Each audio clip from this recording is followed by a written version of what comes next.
Hi guys, so today I'm going to be talking about the dwarf gene in the Polish breed. Now, classically, the Polish breed is not a dwarf breed. However, Netherland dwarfs and possibly other dwarf breeds have been bred in to gain certain traits, include like new varieties and things like that. And so the dwarf gene has become exceedingly popular in Polish. We're going to talk about it though. There are different perspectives on this. First, I wanted to show you these couple of babies. These are the same litter. We got dwarf and non-dwarf. Clearly different sizes. One has much shorter ears than the other. The dwarfs also tend to have buggier eyes, which is something that you want in Polish, so it's kind of frustrating that a lot of times those are the dwarfs. So let's see. I'm going to show you a couple of rabbits here that are proven dwarfs, and I did not choose them because of that. In fact, I tried to avoid it, but I'm going to show you some of their traits. So this guy right here, you can see his eye is very bold, his head is a little bit dwarf-like, his ears are short, and I did ask the breeder, I was like, is it a dwarf? And she said no. I don't know if she knew or not, but I have proven through breeding because he's produced a peanut. So he's also 2.5 pounds, which is ideal weight for Polish, which means his non-dwarf counterpart is bigger, like 3.5 pounds. I'm going to show you another doe that is a proven dwarf. She's actually 2 pounds, so I'm hoping that her non-dwarf version is a little bit smaller. She was less obvious to me. She is small, but she doesn't necessarily have a bunch of dwarf-like traits. Her ears are short, but not like hilariously short. Her head is not that big. Her eyes are very bold and expressive though. So she was a little bit more surprising to me. It's okay, honey. And then I'm going to show you a couple of non-dwarfs, proven non-dwarfs. So this guy right here, it's a proven non-dwarf. He's a buck. So you can see his ears are a bit longer. They're not over long, but they're long. Head and eyes are Polish-like, but they're not dwarf-like. His eyes are pretty nice for a non-dwarf. He's also around 3 pounds. I'll grab another one here. She just came off a litter. But another example here. Ears are a little bit longer. Head, eye, and a little bit bigger, a few pounds. So those are just a couple examples, like tangible examples of dwarves and non-dwarfs. Now let's talk more about this though, okay? So first of all, I want to come out and say, for those of you who do tolerate the dwarf gene in your herd, I'm not saying that's a horrible thing to do. I don't care, I don't mind if you choose to deal with it, and if you do, good for you, hats off, and best of luck. Most breeders do, because it's just not something they prioritize. But the reason I've decided to prioritize this as soon as I get enough non-dwarf offspring is actually because that buck I showed you, that black one, 2.5 pounds, paired with another like smaller doe, ended up throwing a couple of 3.5 pound adults. In the same litter, there are also some 2.5 pound adults with more dwarf-like traits. And I was like, okay, I was in denial at first. I was like, where'd this genetics come from? Like, where's this big rabbit coming from? And then I realized, you know what? I'm dealing with dwarf genes because the size in the litters vary so much. They're just clearly very different. And I was like, yeah, that's not just the range of genetics. That is the dwarf gene. And so when I think about it, if I'm buying a rabbit that seems to be the ideal weight, and then I realize it's a dwarf, then the rabbit is actually truly 3.5 pounds because its true weight without the dwarf gene is not the ideal 2.5 pounds at all. And so then I'm worried that, like, is the rabbit I'm buying even actually like traits that I want in my herd? Because it could be misleading due to that dwarf gene. On top of that big reason right there, obviously there's genetic issues I chose to leave when I left Netherland Dwarfs that I didn't want to have to deal with again. I will say in Polish, I don't often see some of those other strange things like Max Factor, hippos, and stuff like that.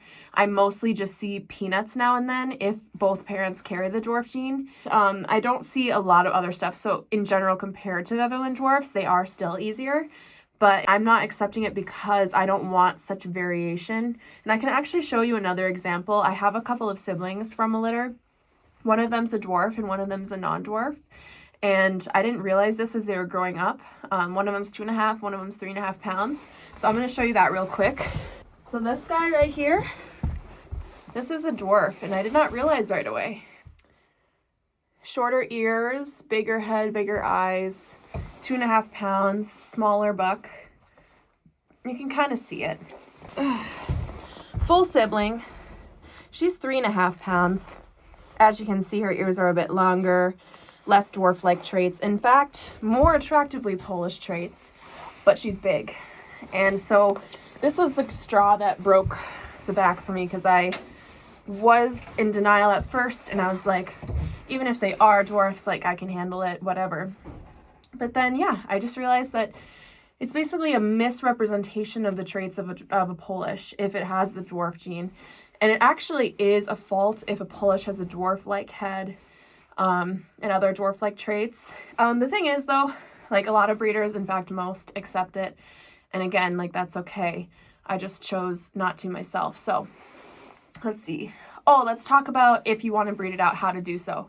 So if you haven't bred a dwarf breed before, basically the dwarf gene is either there or it's not, okay? So there's no like trace recessives that can pass down, and then you'll just get a random peanut. It just, if someone produces a peanut, it means both parents have the dwarf gene, 100%. Because a peanut is a double dwarf gene. It needs to require one from each parent in order to be a peanut. And then there's dwarfs, and if you get dwarfs, it means that at least one of the parents has the dwarf gene. One way to know if you have dwarfs in your litter is seeing dramatic size differences within your litter, like the one I represented earlier. A couple of my litters right now, like I have 2 that are very compact with more dwarf-like traits, and then I have 2 that are bigger with more Polish-like traits, and it's just very clear and obvious to me that there's dwarfs and non-dwarfs there. And then, so what I'm going to do is keep little to no of the dwarf offspring. I want to keep the non-dwarf offspring that are smaller and slowly get down to a better Polish size.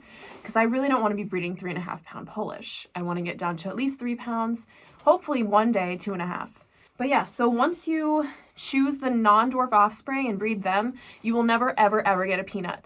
And you will never get a dwarf unless you mix up and you accidentally choose a dwarf that appeared more like non-dwarf. So let's see, anything else on that?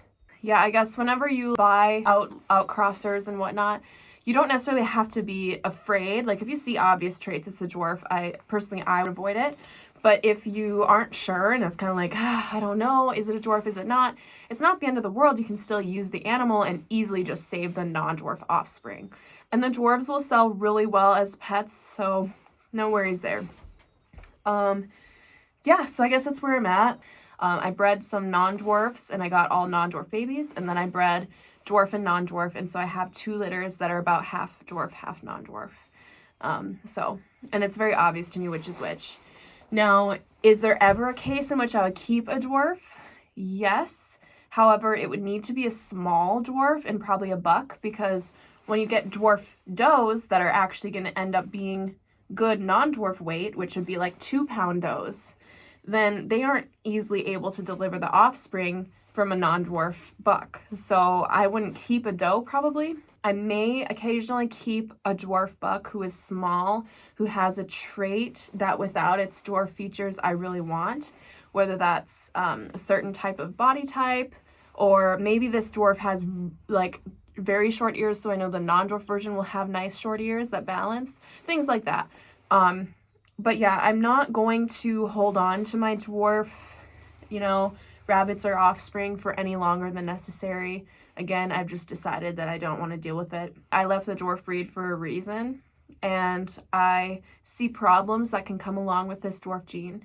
So just know that you don't have to just accept it. It's a very easy gene to eradicate from your herd, especially if you're starting early on and paying attention. So don't let anyone discourage you and say, oh, they're just always there, you're going to have to accept it. No, you can get rid of it if you want to. You breed for the traits that you want or don't want in your herd, and you cull for those traits. So, yeah. I think that's all I have to say on this topic today. If you have any specific questions about the dwarf gene or how it passes down or how it works, I can definitely answer more questions about that because I have some experience working with dwarfs. So feel free to leave questions in the comment section, and then anything else you actually want to see, I can see if I can answer questions or get other people to talk to. There have been a couple of video requests in the last year that I'm going to really try to get to at a show sometime. It's just a matter of finding breeders and judges and stuff that are willing to be interviewed, and that's actually harder than you think, and I don't want to just walk up and assume someone wants to. So if you would like to be interviewed and you're in the Minnesota, Wisconsin area and you'll be at shows, I would love to interview you and take a look at your rabbits. I will even do rabbitry interviews if you just want a free ad. I will do that too. It's up to you. So yeah, thank you for watching. Have a good day.